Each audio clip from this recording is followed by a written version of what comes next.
Assalamualaikum warahmatullahi wabarakatuh, sahabat sekalian dan saudara-saudari.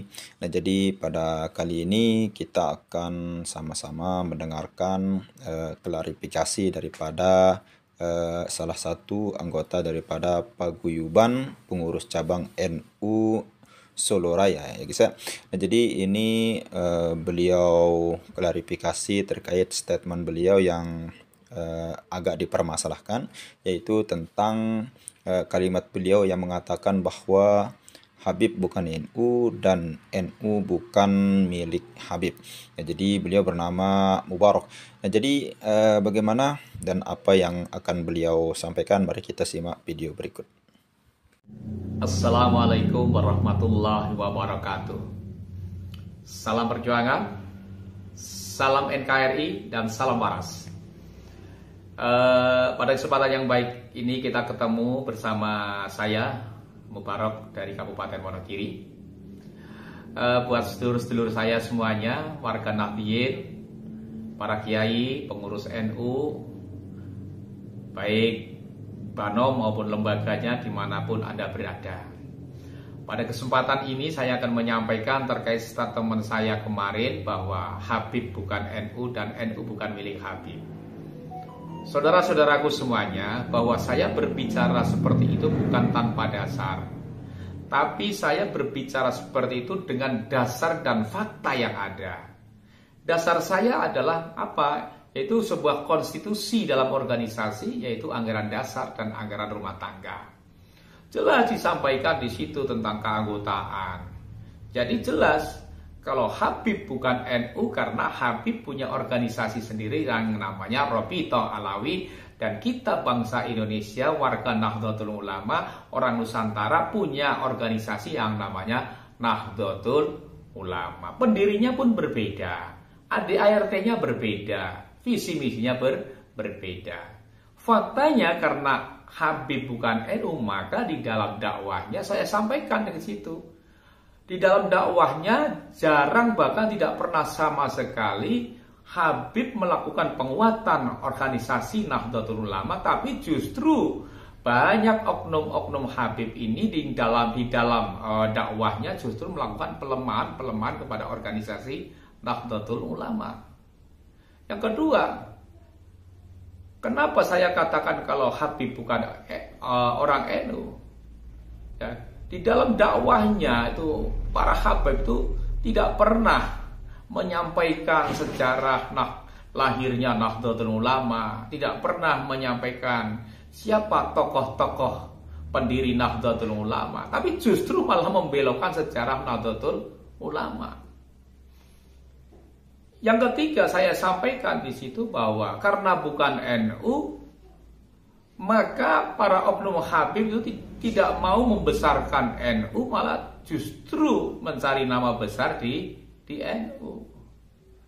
Yang keempat yang saya sampaikan bahwa Habib bukan NU, faktanya Habib tidak pernah mau menghidupkan NU, tapi justru malah podo mencari kehidupan di Nahdlatul Ulama. Ini fakta, ya. Ini fakta, dan ini saya sampaikan sesuai dengan aturan, sesuai dengan anggaran dasar, anggaran rumah tangga di Nahdlatul Ulama. Satu hal lagi, ya, tandanya, ya, fakta kalau Habib bukan NU yaitu di dalam amaliyah. Kita sampaikan saja seperti ini. Di dalam amaliyah yang saat ini sedang menjamur di masyarakat, yaitu amaliyah Rotibul Hajat, di situ nggak ada tawasul kepada Syekh Abdul Qadir Jailani, tawasul kepada para muassis NU. Padahal ini ciri amaliyahnya orang NU, pasti selalu bertawasul kepada Syekh Abdul Qadir Jailani dan para muassis Nahdlatul Ulama. Ya, dan ini tidak dilakukan oleh oknum-oknum habaib, justru tawasulnya kepada Faqih Muqaddam. Inilah sebagai bukti bahwa Habib itu bukan orang NU. Kalau Anda tidak percaya, kemudian menyampaikan kepada saya, Pak Barok nggak usah ikut-ikutan berbicara nasab. Saya nggak berbicara nasab, saya berbicara tentang tata kelola organisasi, berbicara tentang bagaimana menjaga marwah, menjaga wibawa organisasi sesuai dengan anggaran dasar, anggaran rumah tangga. Jadi jangan salah ya dalam menilai apa yang saya sampaikan, bahwa saya nggak berbicara nasab, tetapi kali ini saya berbicara tentang kaitannya dengan anggaran dasar, anggaran rumah tangga. Saya kira itu ya, kalau masih belum terang ya kebangetan lah ya yang saya sampaikan, baik yang saya sampaikan kemarin maupun yang saya sampaikan saat ini. Saya kira teman-teman semuanya semakin tahu dan semakin paham apa yang saya sampaikan. Yang jelas Habib bukan NU dan NU bukan milik Habib, sehingga Habib tidak berhak untuk mengatur-ngatur NU. Yang berhak mengatur NU adalah struktural NU, PBNU, Ketua Umum PBNU yang berhak untuk mengatur Nahdlatul Ulama. Jadi bukan oknum-oknum Habib yang boleh mengatur, termasuk di daerah-daerah pun seperti itu. Jangan mau ketika ada pengajian habaib minta untuk dipasangi bendera tanpa sepengetahuan pengurus-pengurus NU. Mari kita jaga kewibawaan Nahdlatul Ulama. Insya Allah NU akan selalu terjaga kalau kita mau menjaga. Siapa lagi kalau bukan kita? Terima kasih. Wassalamualaikum warahmatullahi wabarakatuh. Oke, saudara sekalian, luar biasa sekali apa yang disampaikan oleh salah satu pengurus cabang Nahdlatul Ulama, yaitu cabang Solo Raya. Nah, jadi terkait masalah statement Habib bukan NU dan NU bukan milik Habib. Nah, jadi ada alasan tersendiri beliau kenapa mengatakan hal yang seperti itu. Jadi dalam catatan saya ada beberapa hal yang menjadi poin untuk beliau kenapa menyampaikan hal yang demikian. Yang pertama yaitu Habib bukan NU karena Habib punya organisasi tersendiri, yaitu yang lebih kita kenal dengan Rabithah Alawiyin. Ya, jadi di dalam Rabithah Alawiyin ini sudah jelas ada ART, ada anggaran dasarnya. Itu merupakan salah satu organisasi khusus untuk para habaib yang ada di Indonesia ini. Nah, jadi Rabithah Alawiyin dengan NU sudah beda antara organisasi satu dengan yang lainnya. Kalau NU ada anggaran dasarnya, ada ART-nya juga sudah beda dengan Rabithah Alawiyin. Itu dua organisasi. Nah, kata beliau tadi, kalau kita yang pribumi Nusantara, asli Nusantara, itu organisasi kita Nahdlatul Ulama. Nah, jadi bukan Nahdlatul Ulama juga, banyak organisasi lain yang ada di Indonesia ini. Yang terbesar tentunya Nahdlatul Ulama, lalu kemudian Muhammadiyah dan NW yang ada di NTB maupun NWDI yang dipimpin oleh salah satu gubernur terbaiknya, yaitu Tuan Guru Bajang Muhammad Zainul Majdi MA. Nah, itu yang pertama. Dan yang kedua, apa alasan beliau itu, Pak Mubarak ini, mengatakan bahwa Habib bukan NU dan NU bukan milik Habib?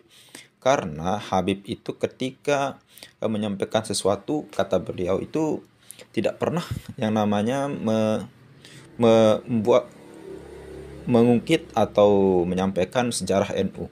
Tidak pernah mereka bagaimana sejarah berdirinya NU, bagaimana pentingnya daripada kita mengetahui sejarah NU, malah menyampaikan hal-hal yang lain. Tentunya dalam hal ini ketika mereka, para oknum-oknum Habib ini menyampaikan sesuatu hal yang ada yang tidak masuk akal dan lain sebagainya. Bahkan ada yang melebihi, ini yang paling viral, salah satu perkataan salah satu oknum Habib yang memang mengatakan ada yang kakek moyang mereka hijrah lebih dari 70 kali. Ini melebihi daripada Nabi Muhammad SAW yang cuma 1 kali hijrah. Nah, ini merupakan hal-hal yang kalau bisa kita bilang hal yang tidak masuk akal, meskipun itu memang tidak ada yang mustahil di hadapan Allah Subhanahu wa taala.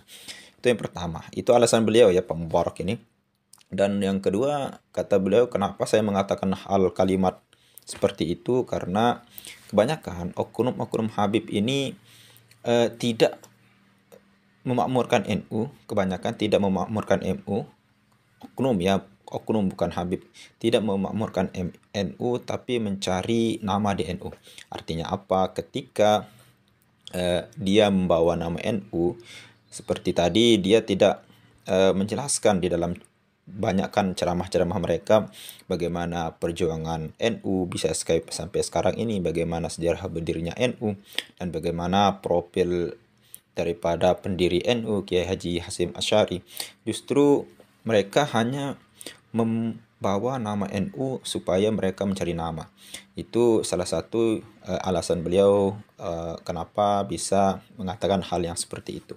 Dan yang terakhir yang ada di dalam catatan saya yaitu Habib mencari kehidupan di NU. Nah, tentunya ini Habib juga meskipun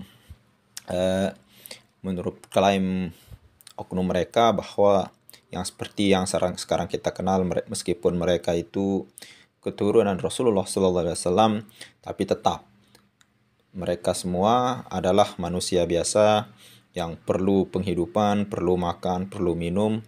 Nah, tentunya yang paling penting adalah perlu daripada materi.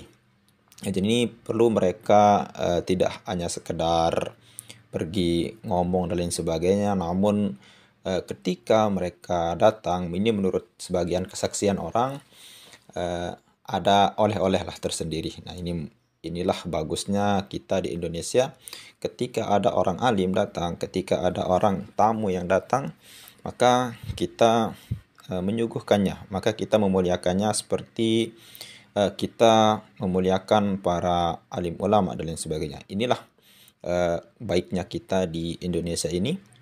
Artinya apa? Artinya siapapun yang datang, tidak pandang siapa mereka, tidak pandang bagaimana penampilannya, namun yang kita pandang yaitu ketika dia menyampaikan hal-hal yang baik.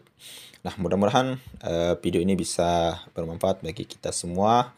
Adapun ketika kita masih ada yang kurang, silahkan kita sama-sama diskusi di dalam kolom komentar. Sekian dari saya. Sekian. Assalamualaikum warahmatullahi wabarakatuh.